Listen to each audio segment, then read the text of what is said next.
उपस्थित धर्म प्रेमी श्रद्धावान जिज्ञासु भाइयों तथा सुशील बहनों, गुरुदेव की डायरी में एक श्लोक था, शक्तिवानपि अशक्तोऽसौ धनवानपि निर्धन श्रुतवानपि मूर्खश्च यो धर्म विमुखो नर।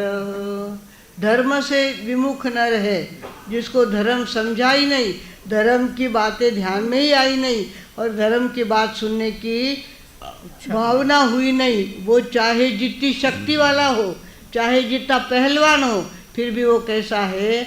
अशक्त है। शक्तिवान अपि अशक्तोऽसौ धनवान अपि निर्धन। चाहे जितना उसके पास धन हो, लोकर में इतना पड़ा हुआ हो, सब कुछ कबूल है, पर अगर वो धर्म की बात नहीं ध्यान में लेता, धर्म को नहीं समझता, वो व्यक्ति कैसा है? चाहे जितना धन हो तो भी निर्धन है, और चाहे जितने शास्त्र पढ़े हो पर धर्म उसके जीवन में उतरा नहीं हो, ऐसा श्रुतवान मनुष्य भी मूर्ख है। इस तरह से गुरुदेव की डायरी में हमें ये श्लोक मिला था। भागवानों, अपनी जिंदगी के अंदर जिन लोगों के उपकार है और ख़ास तौर पर माता पिता के उपकार हम पर बहुत ज़्यादा होते हैं, और उन माता पिता का चाहे जितना आप सेवा करो उनकी, चाहे अपने चमड़ी के जूते पहन करके उन्होंने पहनाओ, तो भी उनके उपकारों से उऋण नहीं हो जाता, जब तक कि माँ बाप की गति नहीं सुधरे। माँ बाप की गति सुधरनी चाहिए, आगे अच्छे स्थान पे वे पहुँचने चाहिए, तो पुत्र ने पुत्र का कर्तव्य किया, और नहीं तो खाली ऊपर ऊपर की सेवा खूब कर ली, सिरो हुयो, दूध पाई दियो, दूध हुयो, वो कर दियो, इससे काम नहीं होता। काम क्या चाहिए? माँ बाप की गति सुधरनी चाहिए, और गति तब तक नहीं सुधरती जब तक धर्म गले नहीं उतरता। भागवानों,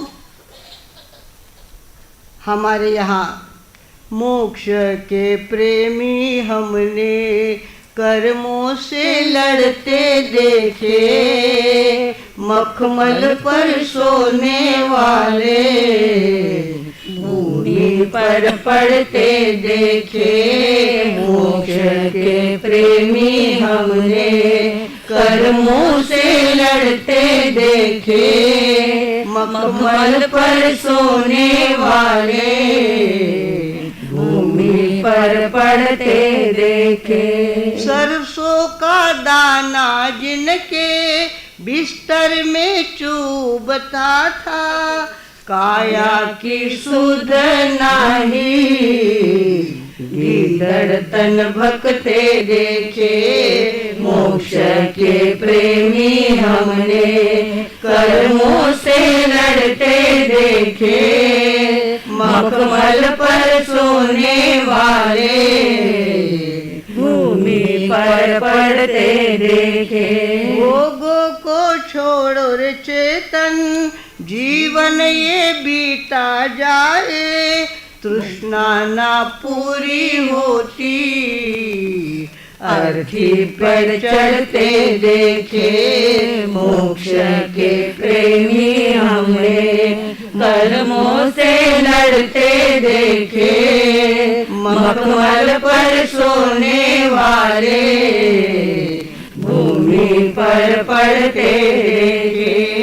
मखमल पर सोने वाले भूमि पर पड़ते देखे। बात ये हुई कि एक बार महाराज साहब का व्याख्यान सुनने के बाद एक कपल के मन में आ गया कि हमको दोनों को दीक्षा लेना है। घर में करोड़ों की संपत्ति थी, अब्जों के मालिक थे वो, किंतु मन में आ गया। आज भी मंदिर वालों में देखो इतनी दीक्षा हो रही है, अब्जों की प्रॉपर्टी छोड़कर सब दान करके वे दीक्षा, पूरा परिवार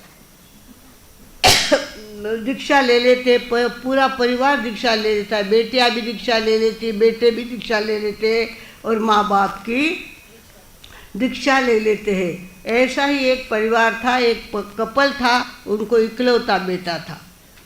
व्याख्यान सुना और मन में ऐसी उपरति आ गई कि उन्होंने कहा हमें तो दीक्षा लेनी है।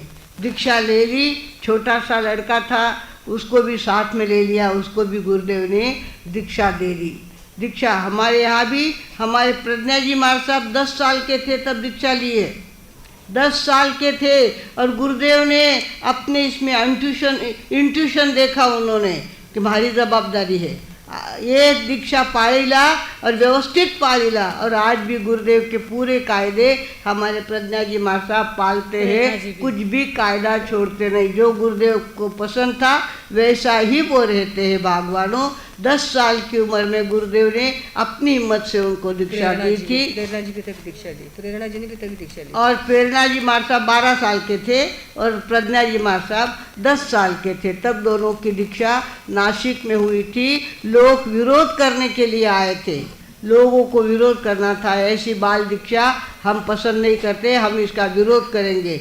तो वह शरद जोशी का शेतकरी आंदोलन चालू हो गया और जहाँ के वहाँ गाड़ियाँ आगे नासिक तक पहुँची नहीं, कोई गाड़ियाँ नासिक तक पहुँची नहीं, और आराम से इनका जुलूस निकला और बड़े धूमधाम से दीक्षा हो गई। हमारे अरुण प्रभा जी महाराज साहब ने तो उठा के गोद में लिया था प्रज्ञा जी महाराज साहब को। इस तरह से भगवानों दीक्षा हमारे यहाँ होती रही है, और ये संस्कार अपने आप अंतर में फलते हैं, फूलते हैं और आदमी को मुक्त करते हैं।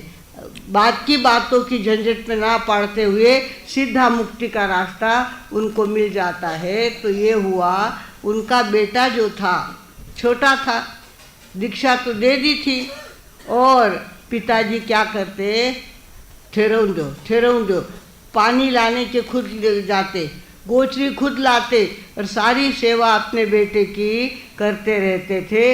इस तरह से उनका चल रहा था।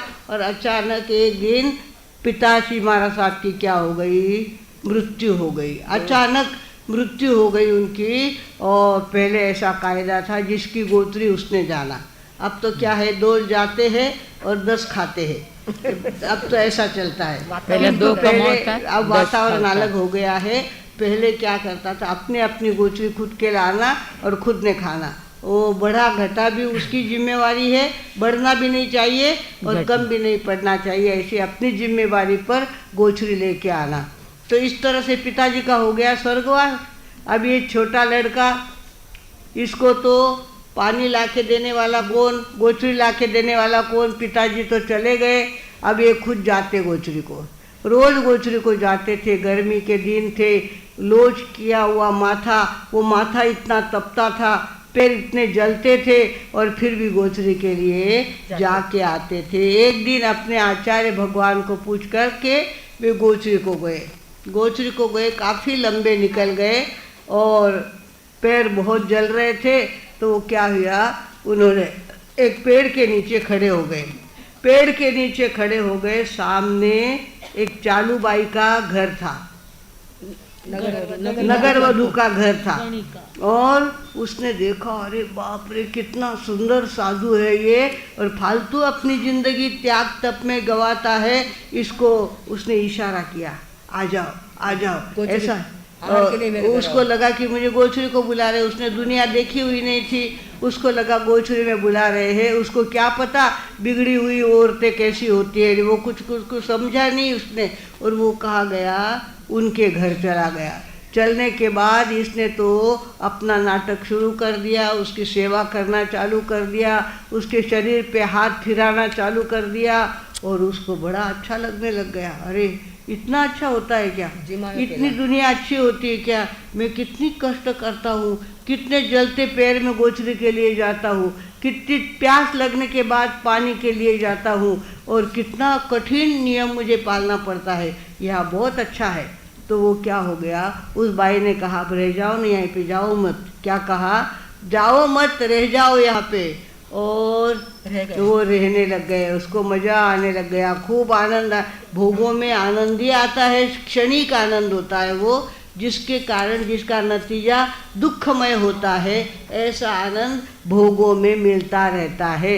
हमारी बहनें शादी के लिए कवारी होती तब इतनी ललचाती है, ऐसा लगता है कि वाह हमारी सगाई कदी हुई, हमारी सगाई कदी हुई। और शादी होने के बाद कहते मार साहब मैंने पहला मालूम रहो तो ना तो मैं थाने साथ दीक्षा ले ली होती, मैंने मालूम नहीं इतो संसार में इतो त्रास रहे वो मालूम न हो तो जो मैंने क्यों नहीं ले गया थे, मैंने क्यों नहीं लिए साथे।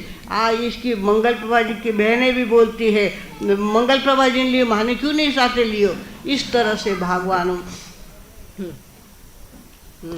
वो क्या हो गया, वह रम गया, बहुत मज़ा उसको आने लग गया। वो बाई इतनी सेवा करती उनकी, उनके पैर क्या दबाती, उनके पैर में तेल लगाती, अच्छी अच्छी चीज़ें बनाकर गर्मा गर्म उसको खिलाती। उसको लगा अपनी गोचरी में तो रोज़ के ठंडे फल के आते हैं, इतने घरों में घूमते हैं तो ठंडी रसोई हो जाती है वो हम खाते हैं, और यहाँ तो गर्मा गर्म वो बाई इधर से चूल्हे से उतारती है और उधर मुझे परोसती है।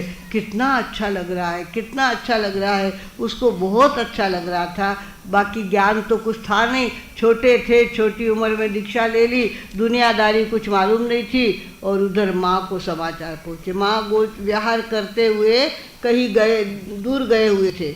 उनको समाचार मिले कि उनका बेटा गोचरी के लिए गया जो वापस आया ही नहीं, गोचरी के लिए गया तो वापस आया ही नहीं। ये समाचार जब माताजी बार साहब को पहुँचे तो वो विहार करते हुए उस गांव में पहुँचे जहाँ आचार्य भगवान विराजमान थे, जहाँ उनका बेटा गुम हो गया था। अब वो क्या करने लगी, गली गली में जाती, उसको कुछ सोचता नहीं था। मेरी बेटे ने इतना अच्छा त्याग किया था और त्याग उल्टी क्या हुआ, वापस चाटने लग गया, वो किसी के घर चला गया, उनको बहुत दुख होने लग गया और वो गली गली में घूमने लग गई। आरणक आरणक आरणक, इस तरह से अरहन्नक नाम होगा उसका, अरहन्नक नाम था उसका, अरणक हो गया था। तो अरणक अरणक करती घूमती, इस गली में जा, उस गली में जा, उस गली में जा, पर कहीं अरणक उसको मिल नहीं रहे थे। एक दिन एक गली में माताजी माँ साहब गए, प्यारे अरणक पधारो, अरणक अरणक करने लग गई। तो उसको ध्यान में आया कि मेरी माँ की आवाज़ है ये, मेरे माँ की आवाज़ है। और वो गैलरी में आए और कहा कि ठहरो माताजी, मैं यहीं पे हूँ, मैं अभी नीचे आता हूँ, तुम्हारे पैर छूता हूँ, मैं अभी आया अभी आया। इस तरह से करके अरुणक कहाँ गए, नीचे उतर के गए और माँ को कहा कि माँ मुझे यहाँ बहुत अच्छा लगता है, इतना वो मुझे प्रेम करती है बाई, इतनी अच्छी बाई हमको मिली है, गरम गरम तो खाने को देती है, इतना प्रेम करती है और मेरा यहाँ बहुत मन लगा हुआ है। बेटा इसमें सार नहीं है, इसमें से कोई मक्खन निकलने वाला है नहीं, इसमें से कोई माल निकलने वाला है नहीं, और तेरी अनमोल जिंदगी है। 84 लाख योनि में घूम के आया हुआ तू जीव है, और 7 नरक तूने देखे हैं, सारे स्वर्ग तूने देखे हैं, सारी योनियों में तू जाके आया है। और अब इस तरह से अगर तू यहाँ रह जाएगा और अपने मनुष्य जीवन का व्यर्थ उपयोग करेगा तो आगे चलकर तेरी गति बिगड़ जाएगी, तुझे दूसरे योनि में जाना पड़ेगा, कौवा कुत्ता होना पड़ेगा, और न जाने कौन कौन सी सजा सहन करनी पड़ेगी, पता नहीं। भगवान ये छोड़, ये यहाँ का मुंह छोड़ और फिर से गुरुदेव के चरणों में चला जा। उसने कहा देख माँ, मुझे ना वो नियम पालना बिल्कुल पसंद नहीं है, छोटे छोटे नियम पालना, शाम हो गई जल्दी खा लो, रात को नहीं खाना, ये सारे नियम मेरे से नहीं पाले जाते, कुछ भी हो। तो माँ ने कहा कुछ नहीं होता है तो प्रायश्चित करो, कुछ भी प्रायश्चित करो, तुम्हारी गति बिगड़े इसके लिए मैंने जन्म नहीं लिया है, मैंने जन्म से तुमको संभाला है, तुम गर्भ में आए तब से मैंने धर्म ध्यान किया है और तुमको बड़ा किया है, और इसके साथ इतने उच्च परिणाम से तुम्हें दीक्षा दी है। मैं तुमको ऐसा भटकने नहीं दूंगी, ऐसा गलत काम नहीं करने दूंगी, तुम्हारी गति बिगड़नी नहीं चाहिए, तुम्हारी अच्छी गति होनी चाहिए, आगे ऊपर जाना चाहिए, अब नीचे जाने के लिए ये मनुष्य जीवन तुम्हें नहीं मिला है। इस तरह से उसने कहा तो अर्णक के बात ध्यान में आ गई। कहा दीक्षा तो मैं पाल नहीं सकता, छोटे छोटे नियम मेरे से पाले नहीं जाते, पर आप कहते हो तो जंगल में जा कर के संथारा ले लूँगा। क्या करूँगा? माँ की आज्ञा है, संथारा ले लूँगा और पत्थर पे बैठ करके अपने संथारे के दिन निकालूंगा, तुम्हारी आज्ञा मैं नहीं तोड़ूंगा। इस तरह से अर्णक मुनि ने जंगल में जाकर तपे हुए पत्थर पे बैठ करके संथारे का पचकान कर लिया, और जब तक शरीर में प्राण थे तब तक नौकार गिनते रहे, सतत जागरूक रहते रहे। और एक दिन उनकी गति ऐसी हुई, सारे कर्म उनके झड़ गए, आत्मा पर चढ़े हुए कर्म थे, तपश्चर्या के कारण सारे कर्म साफ हो गए और वो सिद्ध बुद्ध और मुक्त हो गए।